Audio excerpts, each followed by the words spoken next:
প্রিয় দর্শক, আসসালামু আলাইকুম ওয়া রাহমাতুল্লাহি ওয়া বারাকাতুহু। আশা করি আপনারা সবাই ভালো আছেন, সুস্থ আছেন। যে যেখান থেকে দেখছেন সবাইকে আন্তরিক শুভেচ্ছা ও ভালোবাসা। প্রিয় দর্শক, আমরা মুসলমান। একজন মুসলিম হিসেবে আমাদেরকে অনেকগুলো ফরজ ইবাদত পালন করতে হয়। আর এই ফরজ ইবাদতগুলোর মধ্যে সর্বাগ্রে যে বিষয়টি চলে আসে সেটি হলো নামাজ বা সালাত। এই নামাজ যদি একজন মুসলমান না পড়ে তাহলে তার মুসলমানিত্ব নিয়েই প্রশ্ন থেকে যায়। যাই হোক, আমরা যারা নামাজ পড়ি আমরা যারা নামাজ পড়ি আমরা নামাজের মধ্যে অনেক সময় অনেক ভুল ত্রুটি করে ফেলি। যাই হোক, এই নামাজ নামাজ পড়ার আগে আমাদের কিছু নিয়ম কানুন সম্পর্কে অবশ্যই জানা উচিত, যে নামাজ আমার হচ্ছে কিনা বা নামাজ ভঙ্গের কারণ এগুলো আমার জানা আছে কিনা। আমরা জানি নামাজ ভঙ্গের কারণ 19টি। এর মধ্যে অন্যতম যে কারণটি সেটি হলো নামাজে আমলে কাসির করা। এই আমলে কাসির সম্পর্কে আমাদের অনেকের মধ্যেই কোনোই ধারণা নেই, অথচ বহু মানুষ এই নামাজে আমলে কাসির করার কারণে নামাজ নষ্ট করে ফেলছে। আমার কিছুদিন আগের একটি বাস্তব অভিজ্ঞতা আছে এই বিষয়ে। আমার পাশের ব্যক্তি নামাজ পড়ছেন আমার সাথে একই সাথে জামাতে। তো পাশে একজন ব্যক্তি যদি দাঁড়ায় নামাজ পড়তে, অনেক কিছুই পাশ থেকে অনুভব করা যায়। তা আমি দেখলাম তিনি যে নামাজের মধ্যে যে ত্রুটির সাথে যুক্ত হয়েছেন সেটি হলো আমলে কাসির। আমলে কাসির, যার কারণে তার নামাজটা বরবাদ হয়ে গিয়েছে। আমি নামাজ শেষে চিন্তা করলাম, এই ব্যক্তিটি একজন মুরব্বী মানুষ, তাকে কি করে বলি যে আপনার নামাজটা তো হয় নাই। যাই হোক, আবার মনে মনে চিন্তা করলাম, আমি জানা থাকা সত্ত্বেও যদি তাকে এই বিষয়টি অবহিত না করি, তাহলে একজন মুসলিম ভাই হিসেবে তার সাথে আমি আহ, ঠিক করছি না। তাকে অবশ্যই বিষয়টা জানানো উচিত। যদি না জানাই তাহলে হাসরের ময়দানে ওই ব্যক্তিটি আমার গলা চিপে ধরে বলবে, আপনি আমাকে জানাননি কেন যে আমার নামাজটা নষ্ট হয়ে গেছে। তো যাই হোক, আমি পরবর্তীতে তাকে এই বিষয়টি জানাই এবং বুঝিয়ে দিই। তিনি হাসিমুখে বিষয়টি মেনে নিয়েছেন এবং আমার জন্য দোয়া করেছেন। তো আজকে এই বিষয়টি আপনাদের সাথে আলোচনা করার জন্যই আমি ভিডিওটি করা। তো আমলে কাসির কি?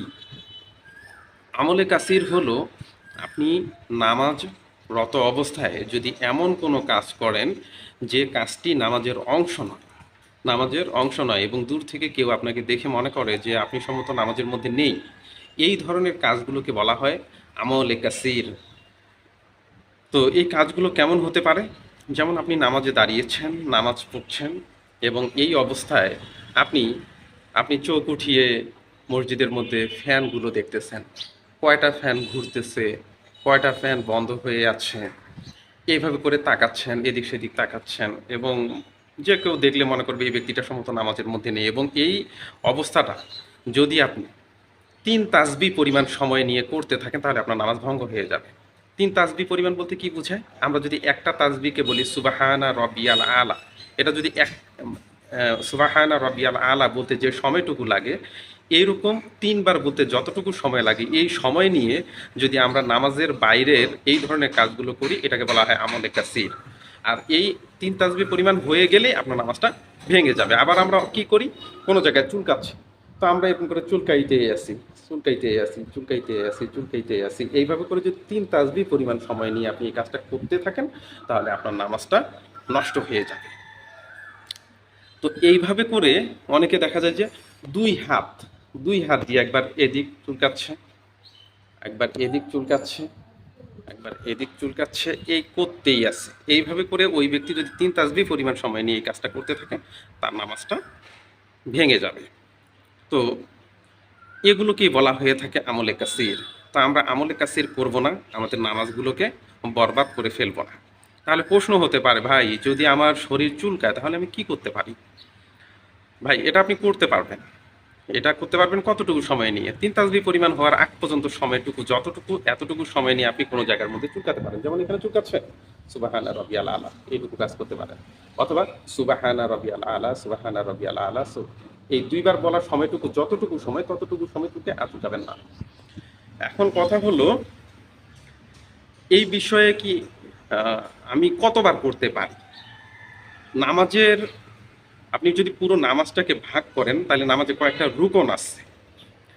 আপনি একটি রুকনের ভিতর সর্বোচ্চ 2বার এটা করতে পারবেন, 3বার করলেই নামাজটা বাতিল হয়ে যাবে। যেমন আপনি আল্লাহু আকবার বলে নামাজে দাঁড়াইলেন, রুকু করার আগ পর্যন্ত যে সময়টুকু, এটা হলো একটি রুকন।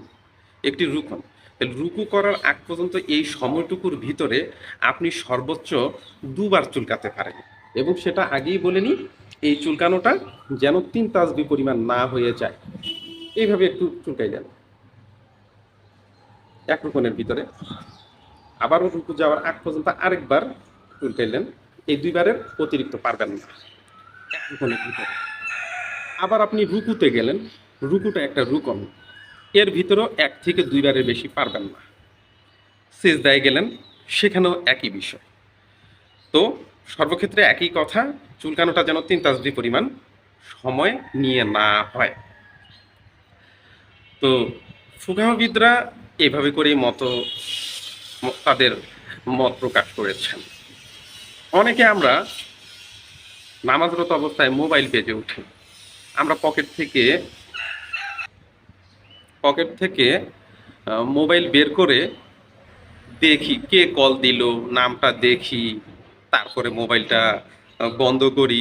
এটা করলেও নামাজ আপনার ভঙ্গ হয়ে যাবে। এই কাজটা করা যাবে না। আপনি কি করবেন?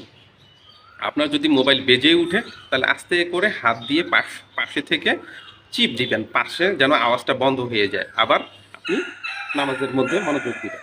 কিন্তু মোবাইলটা বের করে আপনি দেখতেছেন কল কে দিল, রিংটোন বাজতে আছে, তারপরে আস্তে করে বন্ধ করতেছেন। এই করতে করতে 3 তাসবিহ পরিমাণ সময় কিন্তু অতিক্রান্ত হয়ে যায়। এভাবে করে নামাজ ভঙ্গ হয়ে যায়।